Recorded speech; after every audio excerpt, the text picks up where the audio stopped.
Hi, I'm Dr. Eric Westman, and this is the Keto Made Simple podcast. Hi, everyone. Dr. Eric Westman here. And as you know, in my channel, I typically review and debunk nutritional misinformation online. So sometimes I like to interview movers and shakers in the low carb, keto, or general nutrition and health sphere. And it's my great pleasure to have Nick Norwitz with me today. How are you, Nick? Excellent. Thanks for having me on, Dr. Westman. My pleasure. And for those who don't know who you are, and to the small folks we have at Adapt Your Life Academy who have decided to stay on after doing classwork, they get a first look at these videos. Who are you, and how did you come to where you are today in the medical influencer world? I would say you're a rising star. Thanks. I appreciate it. I feel very lucky to be where I am in my life. I recently graduated Harvard Medical School. I was 5 months ago after doing my PhD at Oxford. And I'll kind of back up to the beginning because I could never have imagined that I would be in the nutrition space or the metabolic health space. And this, really started for me at the end of college. I always knew my entire life I wanted to go into medicine and go into science. Both my parents are academic physicians. I come from a house of MD PhDs. There's 5 of us in the immediate family, and among those, 9 doctorates. So that was the environment I grew up in. And I always were to Where was undergraduate, may I ask? Dartmouth.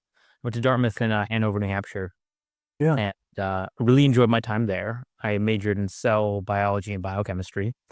And as I was getting to the end of college, I knew I wanted to go to medical school, and I also knew I wanted to do science. So I was lucky enough to actually get 2 placements, one at Oxford for my PhD and one at Harvard Med. And Harvard let me defer, so I had a few years to go do my PhD studies, but then something serendipitous happened. I got kind of sick. Actually, I got really sick. I had been healthy most of my childhood, but I started to develop GI issues, in particular inflammatory bowel disease. And apologies for getting a little bit graphic, but this isn't your run-of-the-mill, my tummy hurts. It's like bloody diarrhea 12, 20 times per day. And my life really started to fall apart. I don't need to go into the gory details, but what surprised me is how ineffective conventional medicine was. Not that conventional medicine is bad for what it's built for, but for a lot of chronic diseases, this won't be news to your audience, it's not built to address them at their root cause. So despite engaging in the best quote unquote evidence-based care, I wasn't getting better. And I am someone who had all the resources, financial, familial. I was hooked up with the best healthcare systems. I had 2 double doctor parents advocating for me. Despite all that, I'm not getting better. And so it got worse and worse over the time frame of a couple of years, to the point that I was in and out of the hospital, intensive care, while doing my PhD. And I had gone from being, a high achieving academician and athlete to being socially withdrawn, physically very frail. Like, I had gone from running 2:45 marathons a couple of years prior to being like, it's exhausting to go to the bathroom. I deteriorated very quickly. And I got to a place of just hopelessness and desperation. And when you're in that place, anybody who's listening who's been in that place knows you can try it. You will try anything, not because you expect it to work, but because you have nothing to lose. So I started doing, fringe dietary therapies, and, low down on my list of things to try was keto. I eventually tried it, and you can guess what happened next. Wait, you mean keto's the lowest of the fringe? It was in my mind at the time. I mean, like, Uh, my entire exposure was magazine keto, you know? Like, the worst of the worst that you can imagine was just like what I had been exposed to. That was my concept of it. And I also I considered myself quite attuned to my nutrition. Like, I knew how to read a nutrition label. I knew how to eat a quote unquote balanced diet. And I had internalized that as the gospel of nutrition. And prior to that, it had always kind of worked for me. I was, right. always very carb fueled, high performing athlete. And so to consider that the prevailing knowledge had worked for me, at least in terms of body composition, and just like appearance and performance, was, Yes. I think the saying is when you're to adopt it. But bottom line, that's, yeah. then the saying is when you're young and healthy, you can get away with things. That's what I thought. nutritionally. Because Yeah. for me, obesity wasn't a canary in the coal mine. So I could get back from a long run and literally like drink a jar of Nutella. I kid you not. Boston, go on a 22-mile run in like 0-degree weather. You get back, you're a teenager, you slam a jar of Nutella. And it was also just the culture in college. You work out with the athletes, you get back, go to the dining hall, and you all share in the pasta and cookies. And there's this idea that, you can burn off the quote unquote empty calories. Now that's become a big pet peeve term of mine. I don't think there are such thing as empty calories. We can get into that. But yes, I tried keto. I remember I watched a video of this story, and it's a little hard for me to find. If someone wants to watch the video you did of being healthy and getting sick, is that at your website, or is it? I think it was the first video I ever put up on YouTube. Was like a friend made it after my recovery story about my food is medicine journey for like 5 minutes. But yeah, it was. I mean, I was in critically ill condition. Like my mom flew over from the U.S. because she thought I was dying. I was in like a palliative care ward with a heart rate, bradycardia of the 20s. Like it was bad. But then I tried keto, and lo and behold, I just came back into myself, and went into remission. Well, first, which keto did you do, and how fast did you find improvement? My keto was more Mediterranean style to start.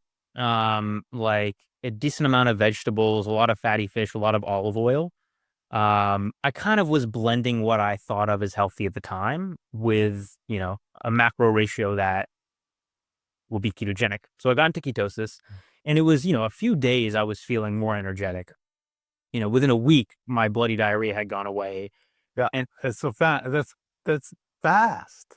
It's very fast. It was very fast. It was. I mean, Look, you said that really fast. Your bloody diarrhea was gone in a week. And then it was a while before my next colonoscopy, which is the gold standard for you go into the colon, you take a biopsy of the colonic wall, and then you can look under a microscope, is there intestinal inflammation? And on my next colonoscopy, there was actually no sign of disease. So this wasn't just like, I feel better, I feel better, if you're off, and there's no disease. Was that the colonoscopy was a few months in or later, or? I don't remember exactly when it was. But yeah. So it was. Wow. It didn't let me put it this way. It didn't evangelize me to keto. Like I knew this was an N=1, not documented in the literature, but it was a sufficiently powerful experience to at least get me interested in the metabolic health space. So I'll kind of fast forward a little bit to bring me to where I am now and just make the point that personal experience was the experience I went into medical school with. So it framed my entire medical education. And what I came to see is the limits of quote unquote evidence-based medicine. It sounds like a great term. It's a nice virtue signaling and it has its pros. However, what I came to realize, to like make it very concise, is evidence-based care is not the best care. And what I mean by that is standard of care is determined by what gets studied and what boxes are checked. And what determines what gets studied and what boxes are checked is a business model behind medicine. There's not to say anybody's evil, big pharma's out to get you. It is just the incentive structure reality of what we have. And it is also the basis for why we are where we are, where people are suffering with chronic diseases and continue to suffer. Because the evidence-based model we have isn't looking, under the proverbial lamppost, if you know that. Well, I remember this is maybe 20 years ago when in the Society of General Internal Medicine, it's the kind of teaching group within internal medicine, there were thought leaders who created the field of clinical epidemiology, actually, and then the ladder of evidence-based medicine. And then the critics were saying, well, if you make the bar so high for evidence, pharma is the only company that's going to be able to afford to get in the game and create the evidence, unless there's some other source of information. So if you require the bar to be that high, you basically exclude a lot of knowledge. And actually, I'd like to get into that in a little bit. How do we value and learn from the grassroots movement? But back to your story, if the reversal of a major medical life-threatening disease didn't get you into keto. What did it take? Well, You- that got me interested.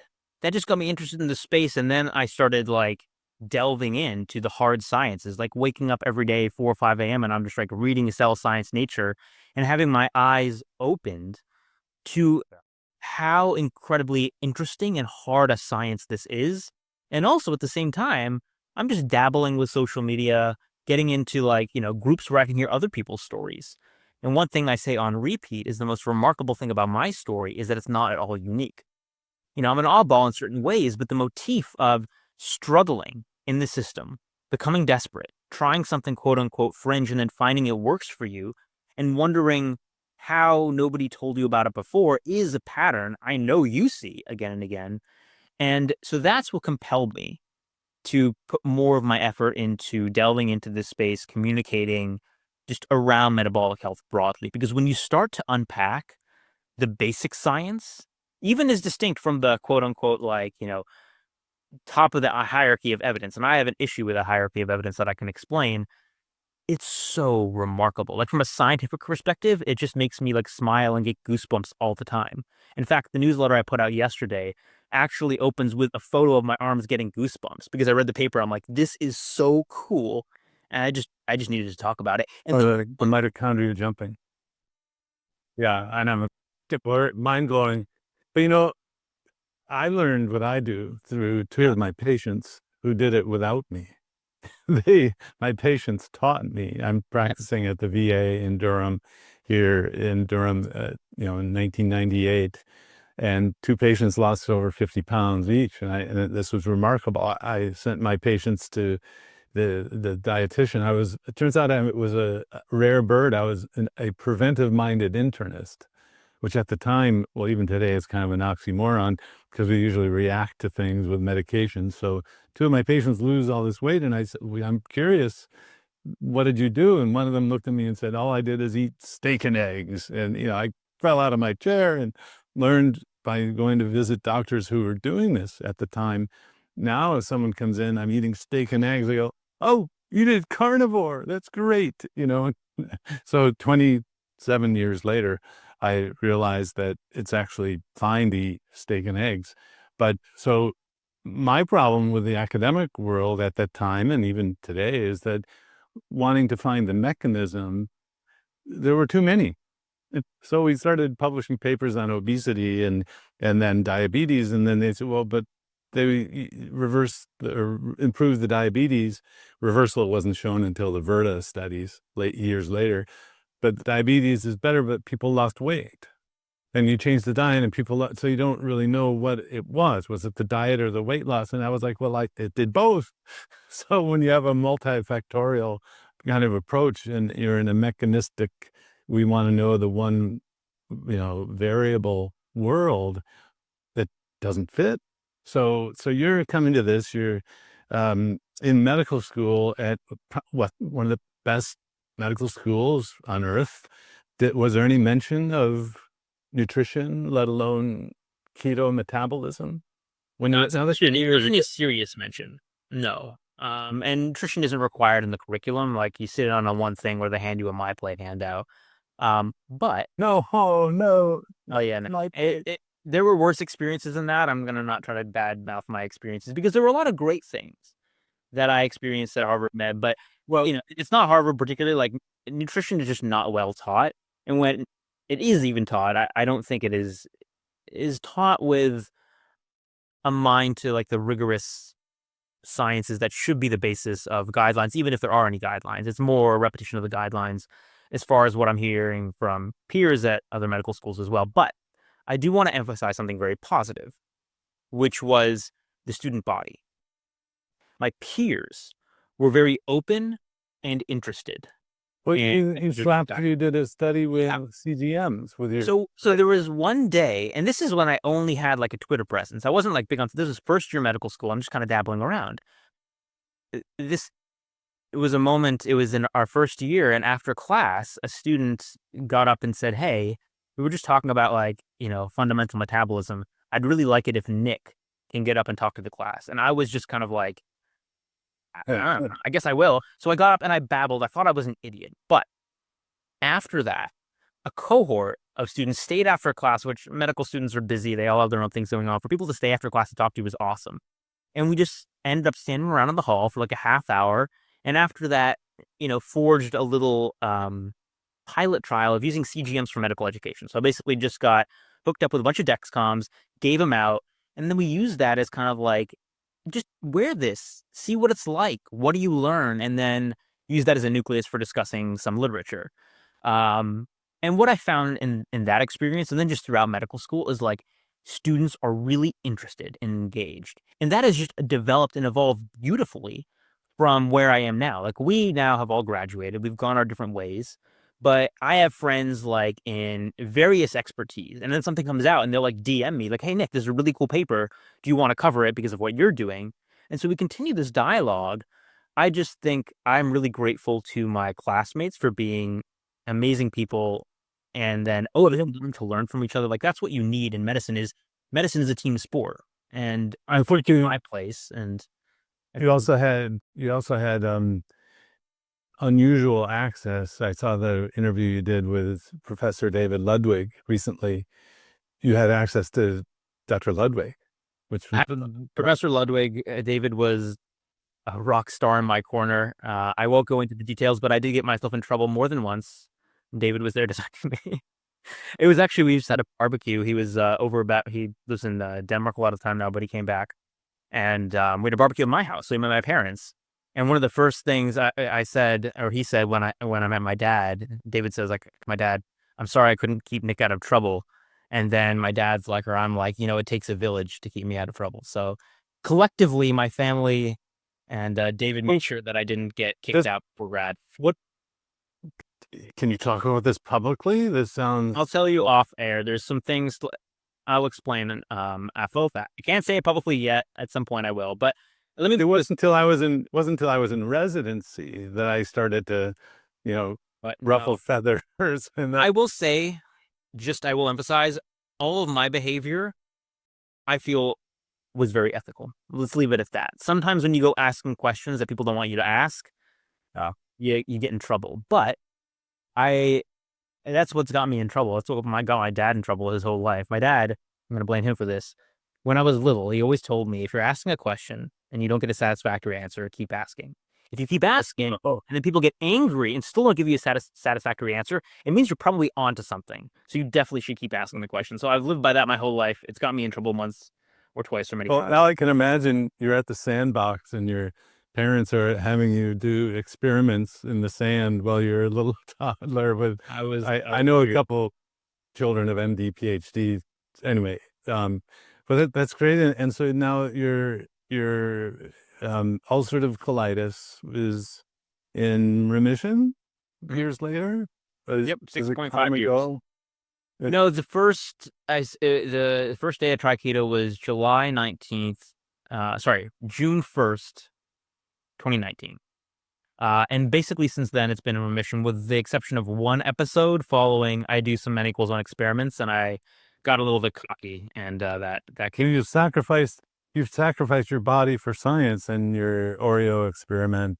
The other people think these are easy, not easy. They can be pretty unpleasant. So anyway, yeah. Well, I see these as kind of straw men for other people to either replicate or refute. Especially one of your one trials where I believe what happened is you ate a lot of calories, many more calories than you needed, and you gained weight, but you didn't gain as much, and your body heat went up. Yeah. You measured your temperature. Yeah, it was a 6,000 calorie overfeeding study. I didn't even gain like even a pound. I've done various studies, and who factors that into the weight loss studies? The body temperature. Well, the thing is, calories in, calories out isn't a model of obesity. I want to like really it's not even a model. But the way I see it is that you burned off the calories. Right. Heat. So it's the thermogenic effect of food in the old world discussion of... There's a lot of variables. There's the calories you excrete. There's the calories you burn off as NEAT. Yeah. So many things. And even still is a model. Like you're not shoving your reaches into a bomb calorimeter. Someone wants to great, although it was kind of an advanced discussion of it, I have to say, about the calorie in, calorie out, and carbohydrate insulin hypothesis. Watch your video with Professor Ludwig. I thought it was great, except there's some times in there when, nobody knows what a tautology is. And, I have to explain that to people. What Gary Taubes would say, in his language, that, this kind of is stupid. I mean, everyone knows that if you're gaining weight, you have to have more energy going in, and so David and Professor Ludwig, in the paper that put all these people together, and I'm an author on it, he used the word tautology, and I had to look it up. I mean, I'm a history major, and yet that word is kind of a way to code something that's kind of silly and obvious. It's circular logic, basically. Yeah. So the idea that how do you define, like, how do you operationalize? Now I'm using another word. Basically, like, what is the consequence of calories in, calories out? You're saying if you overeat calories, you gain weight. But how do you actually define overeating calories? By gaining weight. So the dependent and independent variable are effectively the same thing. This isn't even a model of obesity. It's just a description of what happened. It's just not functionally useful. And I'm so glad someone like Professor Ludwig can be so articulate and spend so much time on this, because that's too much work. I want to get in front of my patients and get some results. So back to you. So you're now in medical school, published a paper on giving students a continuous glucose monitor. It's brilliant. I wish every medical school would do that. Even dental, you had dental students, I think, as well. Yeah. Just to see metabolism. When I was in medical school, we did blood pressures. And we had a tennis ball and watched our blood pressure go up and showed the dynamic aspects of it. CGMs hadn't been discovered yet or created. So that's pretty awesome. While we're still at this phase of what should other medical students do? What did you come up with as ways to teach, and for yourself and for others? So my off the cuff answer is going to be a little bit pessimistic but realistic, which is that, medical school is a very busy time and the curriculum is very compressed. So there's not a lot of time in the formal curriculum for metabolic health education.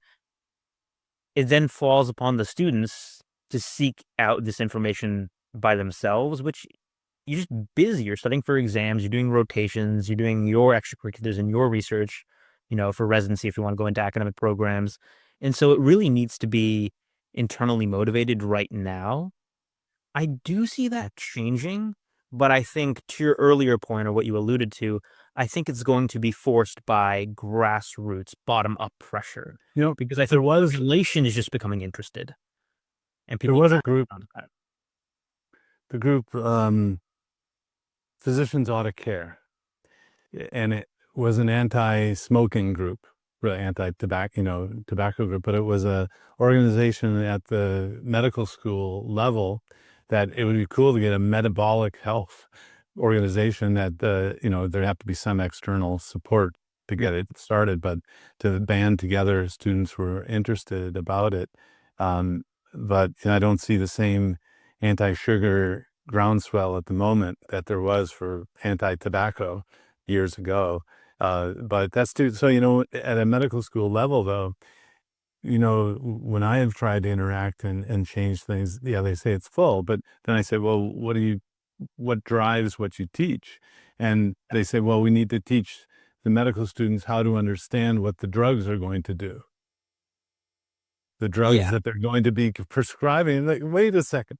And so I started watching lectures on cholesterol, and then the biochemist would bring in and here's where we block the HMG-CoA reduction, and this is where it's going to be important for your life. And it's like, wait a minute. What if you don't use an HMG-CoA reductase inhibitor? So, gosh, I mean, someone that really does kind of have to take a view of,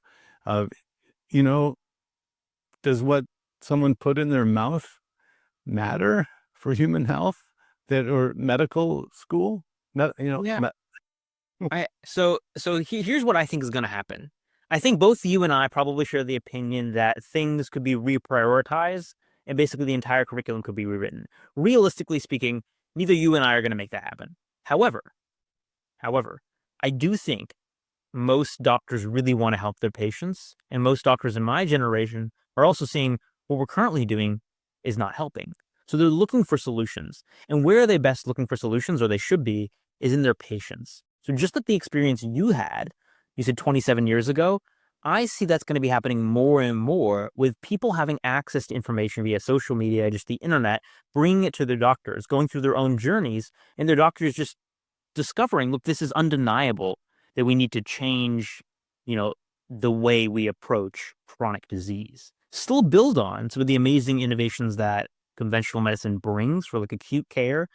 I don't want to discredit those, but I think there is going to be a shift, both with patients bringing information, but just also with, I think, a revolution in biomonitoring technology and personalized care.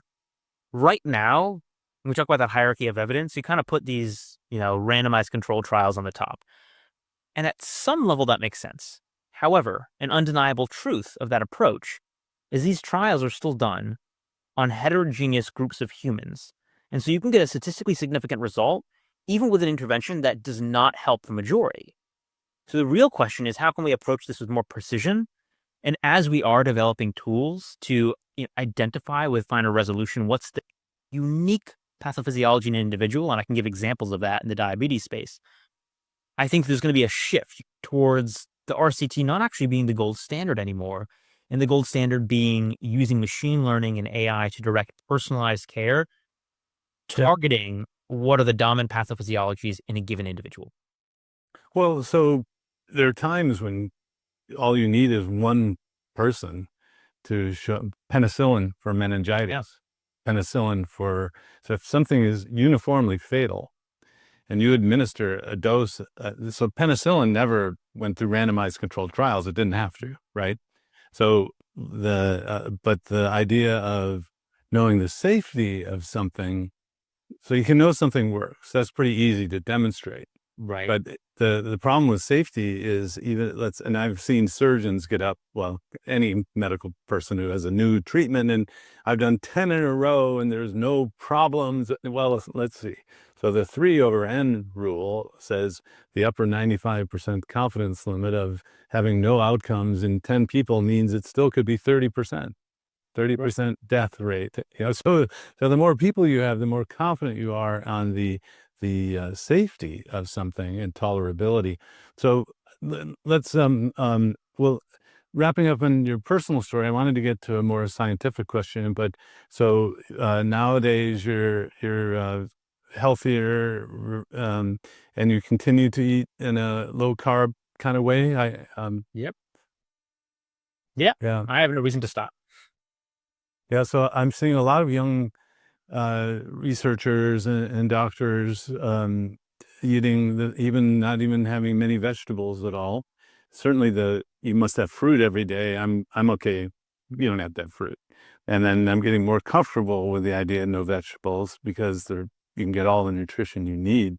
And yet these other scientists are looking at pretty careful biologic measurements, and the study by Isabella Cooper, where she took 10 women already on keto for average of, I think, 3 to 5 years, and all the metabolic parameters looked great, and then looked terrible after just a couple weeks of a UK 280 gram carb diet, and then went back to low carb keto.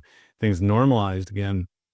Starting to answer or give some insight into the question, maybe you didn't really need to eat carbs at all, even before your medical issue that came on. So, and that's a huge leap. So we've come through the last 20 years where I think it's pretty accepted that using low carb and keto is a therapeutic tool to reverse diabetes. You have the Verta studies and now, but then get them off.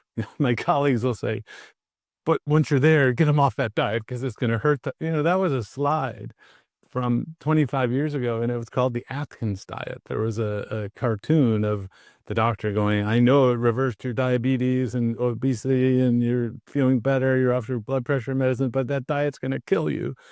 It was a joke. And now we have to be honest and say, no, there's no evidence that getting off it is bad. Except, in the clinic, I'll say, well, staying on it long term is bad.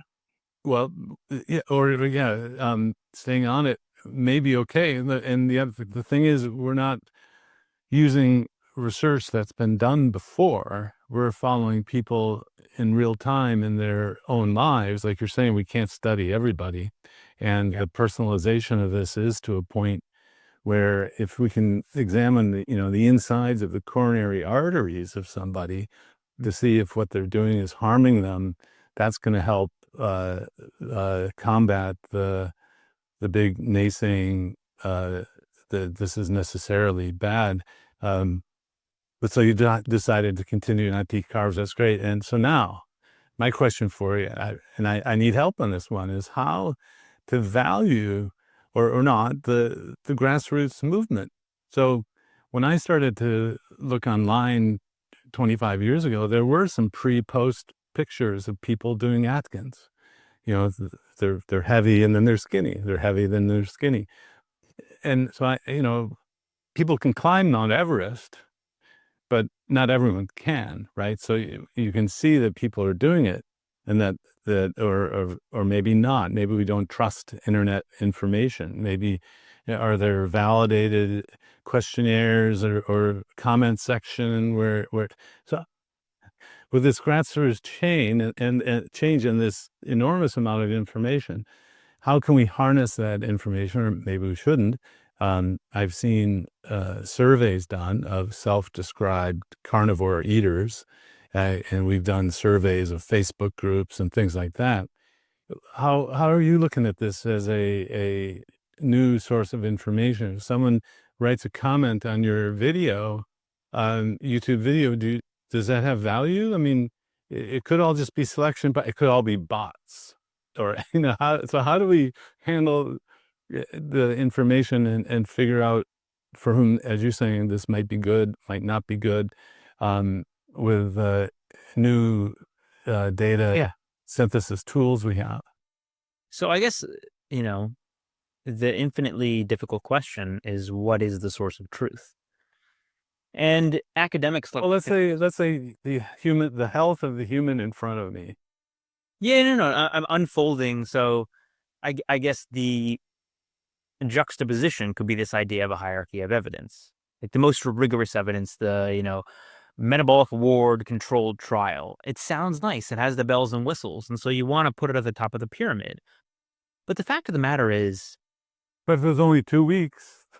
This is actually my point, is that you can have something that looks rigorous, has the bells and whistles, has gone and through and gotten the stamp of peer review, and it can be tremendously misleading.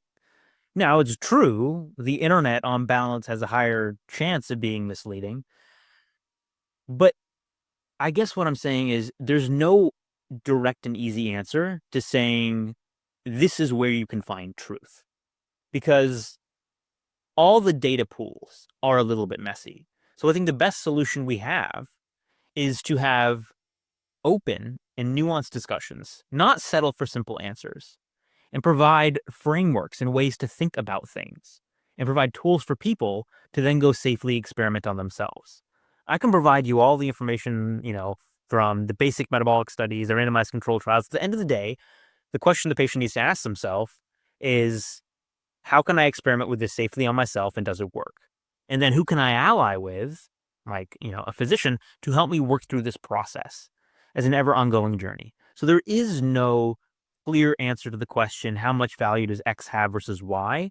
Because the answer to that is going to depend on who the receiver is. Well, but if you're in an echo chamber of, even, I suppose this happens probably on vegan YouTube. Mm-hmm. I don't follow them on keto, carnivore YouTube. You'll get people who tend to be your followers, or that echo chamber reverberates. And then if someone comes in saying, hey, that's not the only way, they're called a troll. I mean, well, hang on. That's not science. It comes down to individual responsibility. I mean, fundamentally, and this is important, science is not a democracy. It is not. It is not determined by the vote of peer reviewers. It is not determined by the vote of the public. It is a process for approximating truth. And that means my challenge to the listener, my challenge to myself is, how can you like most authentically interpret the data and stand up for what your perspective is, being willing to be in the minority, being willing to be wrong. That's part of what the scientific process is. So as humans, we are tribal. We are influenced by our social circles. We are influenced by the mere exposure effect. And the best we can do is be aware of that and then try to compensate for it and be courageous enough to say, hey, this doesn't make sense to me, and here are my questions. And then seek people who are willing to approach the conversation with that authenticity and have discussions openly and be willing to be wrong. That shouldn't be a sinful thing. In fact, I tweeted this, my last tweet earlier today. I got a comment on, I thought a respectful or response video to Peter Dratia talking about causality in ApoB. And somebody wrote in the comments that I was challenging Peter, who takes on the experts, and they use this word. This is not my word. He regurgitates the opinions of the experts, and that I am challenging that. So and this is not a commentary on Peter. This is the comment. The accusation to me was that I wasn't regurgitating the opinions of the experts. The accusation was I had the audacity to think independently. So I don't know if they intended to basically say, hey, independent thinking is a sin. And like, when did that happen? But sincerely, I think humans. Well, there is hegemony. I wouldn't say it's a sin, but there's always been hegemony or influence or paradigms, if you will, where we as scientists see things through a certain lens. It finally occurred to me that Jeff Volek and I had broken a taboo on studying high-fat diets. Best I could tell, there was no law against studying it. In fact, there was no study that said a high-fat diet was bad. It was just kind of understood that you wouldn't study it. The study sections wouldn't allow it. When I finally got to talk to one of the researchers, Mary Gannon, very, very wonderful person, and Frank Nuttall in Minneapolis, they had no particular diet. She looked at me and said, well, but if we were going to study lower carb diets, we'd have to increase the fat, and we couldn't do that. So, she wasn't, so it was as if the medical world said fat's bad without any evidence. And then, so the researchers who are not medical, they're PhDs and were beholden to this kind of artificial taboo. Gary Taubes' book, Good Calories, Bad Calories, the first half of it tells the story that was so helpful for me, that the science was not solid about low-fat diets. And even yet, there are organizations that will always say fat is bad because they were started on the idea that fat was bad. So they're not going to do you know, with guidelines, there's the acceptable macronutrient distributions. Yeah. Do you know where those come from? I looked this up because I remember getting a lecture and the person gave us these guideline-based acceptable macronutrient distributions. I'm like, probably what people typically eat. Right? Where do they? No. So they were saying carbs between, I don't know, it's like 40 and 60%. And when I went and did some digging, the logical chain was as follows: high cholesterol is bad. If you eat saturated fat, cholesterol goes up. If your total fat is increased, that means your saturated fat's going to go up. So in order to keep your total fat below a threshold, so your saturated fat is below a threshold, we need more carbohydrate calories. And that's where the carbohydrate fraction comes from. This 20 years ago, string of logic. I presented the low carb, the Atkins induction paper to a group at a local nearby pharma company, just thinking they might be interested. And they said, well, the LDL there went up 5 points. And I said, well, yeah, but it wasn't statistically. And no, that's a deal breaker. FDA says no, a drug cannot raise LDL cholesterol. I mean, this is even before small LDL. Don't SGLT2 inhibitors raise LDL? This is way before that, right? So, but so we've come a long way, I'm trying to say, in be able to study. And it finally occurred to me that science is a self-writing endeavor. Eventually we'll find the truth, but only if you can fund or get access to funding for every question. Right. That actually is poking me in the brain about speaking about pushback about ideas. Did you see what Peter McCullough wrote about Jan Bazuki? No. So this is so they were at a dinner, and he ended up then thereafter posting a blog post where he calls her. He didn't name her, but I have permission to then share it was her. She actually reached out to me to give my 2 cents. He calls her a twitchy, keto-crazed conversationalist based on the fact that she was talking about keto. And I bring this up in this context. It's not a non sequitur, because she and her family just put $50 million in to the Coalition for Metabolic Health to do unbiased research that is free from the current business model. Yeah. And it's so interesting to see the pushback against not even generating something. Well, I guess in some ways it's competitive, but when like a family of philanthropists and altruists through their own suffering wants to fund research into metabolic health, like questions that are genuine open questions, that's taboo. And so what I find, go ahead.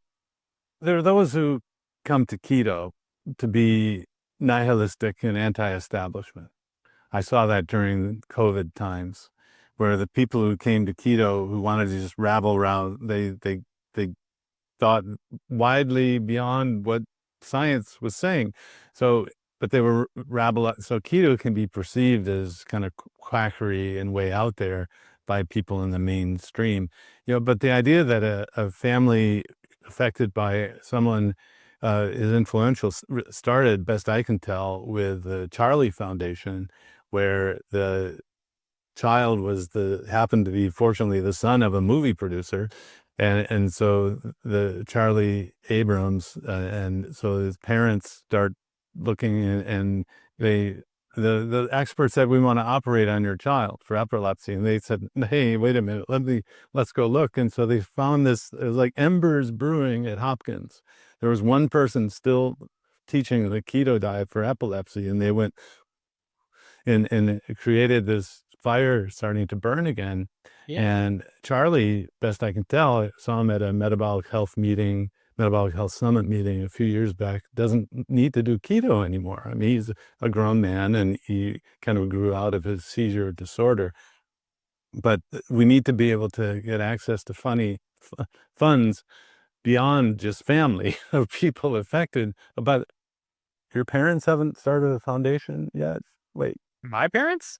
You think my parents have the wealth to do that? They're physicians. I'm just joking. Ending there. Yeah, no. But that's sad that it has to be kind of a grassroots, people-funded sort of thing. And I hope there will be other sources of funding for the research. At the same time, I'm using this in my clinic for the last 20 years. When I visited Dr. Atkins in 1998, I said, you need to do research. And he looked at me and said, why do I need to do research? I've been doing this 30 years. I know what your research is going to show. And I kind of, he's got a point. But I convinced him that the world didn't believe him.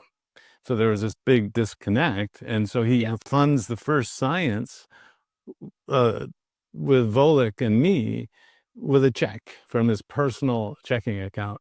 They create a foundation then, and sadly he dies, and the money is used in other ways, gets lost in the recession, that sort of thing. So, but the first paper we wrote and submitted to the JAMA, the Journal of the American Medical Association, one of the reviewers said, we're not used to seeing papers funded by doctors. How is that for a non-scientific reviewer? I've gotten similar weird pushback. I remember when we did a case series on carnivore diet for inflammatory bowel disease. And this is, to be clear, this is a retrospective case series. We did have like medical records. These were confirmed cases. But for a retrospective, like, this has happened to the patients. We just want to report on that. But we still wanted to dot our I's and cross our T's. So we went to go to an IRB. Weirdly, they wanted to have us go through the whole process. It should have been an exemption. because it wasn't human clinical trial research has been done. We had to go to 6 IRBs before we got one door. And then the reviewers, oh my God, we were getting pushback from reviewers and like, did you control for water intake? And I'm like, it's like, what is the biological plausibility of like 38 versus 40 fluid ounces of H2O affecting their ulcerative colitis? Give me a break. There is pushback about things that are outside the mainstream, and it's anti-scientific. There shouldn't be taboo conversations. Well, fortunately, so another thing that happened, Richard Feynman, the other FEI and MAN at SUNY Downstate, a biochemist, were at a meeting, and he says, I think we need a new journal. And I said, you can do that? I didn't know. I'm a professor at Duke, but I didn't know you can create your new journals. And I said, well, that's a lot of work. He said, well, I'm going to do it. So to get a fair peer review, we had to create a journal called Nutrition and Metabolism. Of course, you have to find all the editors and all that, and it's not trivial to do that. Fortunately, today, the Journal of Metabolic Health, I'm working on a case study where someone just kind of signed the form that said we didn't need to go through an IRB. And so it depends on the journal. So I've even had professors tell me, well, you can't get it published unless you have an IRB approval. Well, it depends which journal, depends the level of the story you're trying to tell. We're just telling an anecdote. I mean, it's in the medical world, it doesn't carry much weight. But the point is, I guess, that you can use an anecdote then to market something inappropriately. So the safeguards there. For sure. Yeah. Well, this is great. I'm sorry to hear that but people need to know that it can be a lot of work and hassle to get into that kind of medical publication world. And if you're doing it, in your spare time, you're not hiring someone else to do it. It's a lot of work to do that. Yeah. Yeah. I mean, most clinicians aren't academicians. So like they're busy with the clinical workload, and it's not something they're necessarily trained to do. It's a different skill set. So it does create barriers. To circle back on something you said earlier, just to kind of, emphasize, when you were talking with Dr. Atkins, he's like, why do I need to do the research? I know how it pans out. I think the term there is scalability. And this is great for the individual listening, because you don't need to wait for standard of care to change to take information accessible to you now, even via the internet, and apply it. However, if we want to treat the masses, there is going to need to be a shift in what convention is. And the only way for that to happen is for the evidence base to evolve, which I do see happening. I mean, yes, we need more than the Bazooki's giving $50 million, but those kind of efforts create breakthrough points. And eventually this becomes self-fulfilling. Well, I think there's places, Michigan is one of them, where there's a group, Alabama is another one, where there's a group of funded researchers through NIH, through other means, and but the hard battle, it's easy to get a K award relatively through NIH, and then these folks basically need to continue to get funding, then leap to the R01 level through the K awards. And then now I think Laura Saslow at Michigan is full of, she's, oversubscribed to grants. So, if anyone wants to do research on this and can't find money, I think, UAB, Michigan, we don't have that at Duke at the moment. Someone wants to do research here. I said, well, I have a clinical group. Well, there was a medical student who, for his continuity year, stayed in my clinic, got to know the patients. Many of mine come back over the course of the year. And he wrote a case series that's now accepted for publication on heart failure. So he's interested in cardiology. He had learned the low fat was best, and then saw this clinic and was like, whoa, there's another way to go about this. And we had, I think, a couple hundred people. You just searched the medical record for keto clinic and heart failure. He presented it at a meeting, and now it's going to be a paper. Of course, this is a very interesting twist, isn't it? That the SGLT2 inhibitors, which reduce heart failure events, is probably worked by giving ketones, and So now doctors know about, or cardiologists know about ketosis through the drug treatments that they don't, but they think eating diet is bad, dietary fat is bad. And so therefore they can't understand that a keto diet might actually be doing what the SGLT2 inhibitor is doing. Well, without the risk. you just pointed out something very important, which is that attention in medicine is determined by what pharmacological interventions are often like pointing the spotlight. So like LP(a), it's the hot kid on the block now. I wrote a newsletter on it that I thought was like, this is esoteric and academic. It ended up being one of my most popular. Why is it in the spotlight now? Because there are 5 drugs under, trials to treat it. And you're getting these NEJM papers, and now it's a hot topic issue. But when you start to look into a lot of these conditions, they always have some degree of metabolic underpinning. I'll give you another example. Depression. Now, there are a lot of examples when it comes to depression, but an interesting paper came out early this year in Nature where they were looking at autophagy in the brain, this basic cellular recycling process. And they found that autophagy was dysfunctional in one particular area of the brain, and that led to basically overexpression of glutamate receptors and excitation. So basically, you're turning the knob up on the depression center, but this is why I bring it up. How do antidepressants work? Different antidepressants have different mechanisms of action, but we still don't really know. So for example, selective serotonin reuptake inhibitors, SSRIs, you might just think they increase serotonin. But when you start taking them, they increase serotonin very quickly, but they take a while to act. So it's not a direct serotonergic effect. There are kind of maybe metabolic and adaptive changes that occur over time. Guess what? SSRIs increase autophagy in this part of the brain, as does ketamine and other antidepressants. So when you start to look under the hood, a lot of these interventions hit nodes in the metabolic web. And I do like the idea of a web because you said earlier, we're always looking for like the answer, the linear pathway. The way I think about it is like every new really cool paper, it's not the be all end all. It's like a new thread in that web. And as we study it, it just develops this better resolution. And you're right. From the clinical level, if something's working, it doesn't matter what it is. It could be a placebo. Patient doesn't care. They're better. But Yeah, mailing the way is cool. But it's harder. So it's easy to prove efficacy. It's harder to prove long-term safety and that one thing is better than another. And I've kind of diplomatically agreed that there are a lot of ways to be healthy. I mean, Yeah, 100%. but so I went to a couple meetings in Europe this summer, and the Cooper paper kind of blew me away. I hadn't seen it. It's been out a couple of years, and yet she had no trouble recruiting people already in ketosis. Yep. Turns out I think she was one of the people in the study. And then I also met Adrian Sotomoto in Europe. I know you've met him, and first time I met him, he's solid. Wow. Dude saved my life occasions. Infinite evidence-based. And actually we're chatting, and I remembered a colleague of mine in Canada within the evidence-based medicine world. And he said, well, I got on the exam board.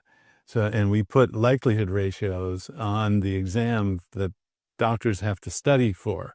I'm like, and actually Adrian said, they asked me to write a paper for the Mexican board. And I said, get on it, make sure they know, because people will study for the test, right? So if you're going to drive curriculum, at least in some ways, you can alter the test that people have to be trained for. I thought, so a lot of these things come around, just in a different form, which reminds me of my 90-year-old patient who was the oldest one to march at West Point. He told me he was in Durham, but would go up to West Point every year. He said, I've seen everything twice. So a lot of times it's the same kind of things recycling, and we can learn from the fact that the powers that be have different motivations. And the patient in front of me was always the kind of clinical epidemiology purpose, applying statistics to this. So let's say there are 1,000 people that are saying 5,000. How do we know how many people have done a carnivore diet? How can we know? I don't know. How? I don't know. No, this is a really question. So even some years I ago, don't know that it matters, because here's the thing. Well, not that it doesn't matter entirely, but I think people get wrapped up in these really weak heuristics. Like Well, a larger sample size makes a better study. That is not true at all. People are like, well, it's an only n equal whatever. I'm like, what question are you trying to answer? And is this study sufficient to answer the question? The end value isn't that material. It can be, depends on what question you're asking. But it could be that even if like, you know, if 1,000 people had done carnivore rigorously and got X results, it doesn't matter if it's 1,000, doesn't matter if it's 10,000. It's sufficient to propel the next question in the next study, I think. yeah, I guess as a dyed-in-the-wool clinical trialist, trained in randomized trials and all that, I guess I want, before I give a policy to my patients, I want some sort of framework, so a doctor today, internist like me, and then I went into obesity medicine as a subspecialty, if you will.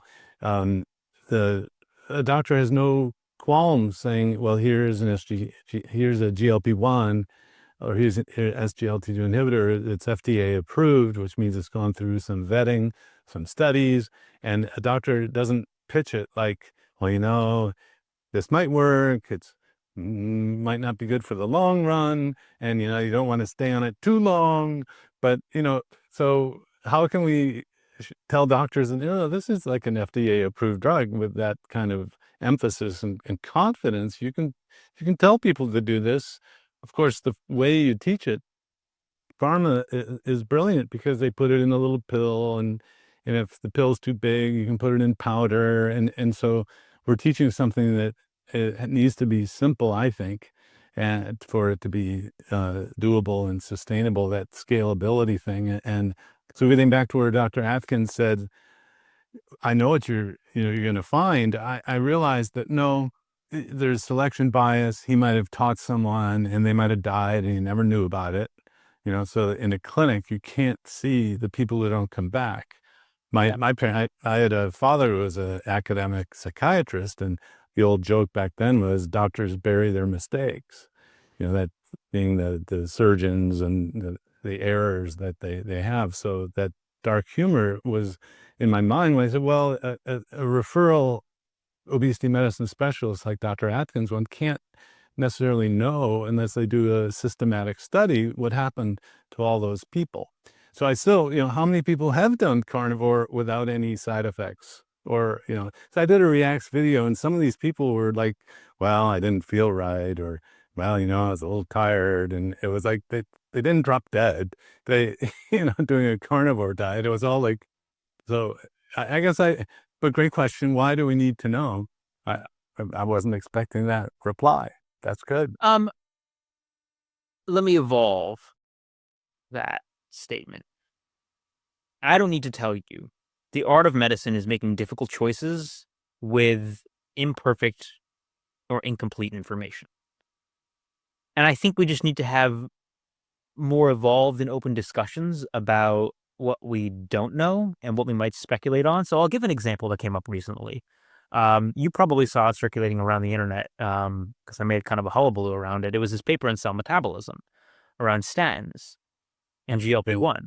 GLP-1. And this was a human-controlled trial. What was showing was that statins slash GLP-1 levels, GLP-1 being a very important hormone for metabolic health. It was a 16-week trial, and in humans, they just tanked, straight line down GLP-1 levels. Now, my purpose is not to scaremonger about this. It is not to say if you take statins, then you're going to X, Y, and Z. But it does fit into the broader literature, and it begs questions. If you're using this in a healthy person for primary prevention who has isolated high LDL, what is the risk-benefit analysis, and what are going to be the long-term consequences of, say, slashing GLP-1 levels? And the truth is, we'll just you don't have a complete answer to it. Right. So what I'm just saying is then how do you have that conversation? Because you can't have that conversation with the utmost confidence. And it's the same way with other drugs that we just, brush under the side effects of the drugs. So PCSK9 inhibitors, people talk all now about like Mendelian randomization, how they're great for proving causality. But then what happens when you see a forest plot in a study where it says PCSK9 inhibitors, quote unquote, cause an increase in Alzheimer's disease risk? It's not proven without a shadow of a doubt. but we're not going to have that complete information. So then how do you have an evolved discussion saying, here's the risk benefit analysis at the individual level, but quite honestly, for both the risks and the benefits at the individual level, there's a lot of unknowns. And I don't think there's a simple answer. I think it's a matter of saying, hey, this is never going to be simple, but let's just have an evolved conversation about it. And these shouldn't be taboo things, provided we come with humility to the conversation. My 2 cents. Yeah. Well, I want to be respectful of time. Thank you so much. I want to say again, maybe it was busy, you didn't hear me. You're welcome anytime to visit my clinic at Duke. You could come for a day. I'll teach you everything. You come for a half day, come for a week. I set up the clinic here in part to be a teaching platform. So, because there's so many things that are different. And, when someone reverses, when someone reverses a serious medical disease, you don't worry about this hypothetical red meat down the road problem. It fixed you. So those trade-offs become decisions we make without randomized trials. And I love that you're trying to inform people as best they can, but there's some times when people are so vulnerable, they'll look for the, and you were in that situation, they'll look for the weirdest, craziest thing. And then you found keto. Oh, that's so deliciously ironic. The dice sometimes in life. Anyway. I say that again. Sorry. And you roll the dice sometimes in life. Sometimes you get and yet everyone goes into ketosis, ketonemia, when they don't eat for 2 days. Mm-hmm. So, how would we all have survived evolutionary pressure if ketosis was bad, right? Right. And that didn't occur to me till like 25 years after I saw those patients who had done this. So I'm just trying to erode some of those barriers, and maybe they're not there. Again, Nick, how do people find you? What's the latest? Yeah, you can. Nick Norwitz is a pretty unique name, so you look it up. You can find me on any social. My biggest right now is probably YouTube, although my favorite and where people can find the most information up to date is at staycuriousmetabolism.com. That'll take you to my Substack. So at least 3 times a week, I publish deep dives on all things new in the basic and translational science journals, and I just have a blast with it. So yeah, staycuriousmetabolism.com, any socials. And thank you so much for your generosity in hosting me. And I look forward to future conversations and collaborations. Yeah, let's talk again. Cheers. Keep it up. All right. Bye-bye. Awesome. If you enjoyed this video, consider joining our YouTube membership for early access and exclusive live Q&As with me. Just click the join button below or support us with a PayPal in the description.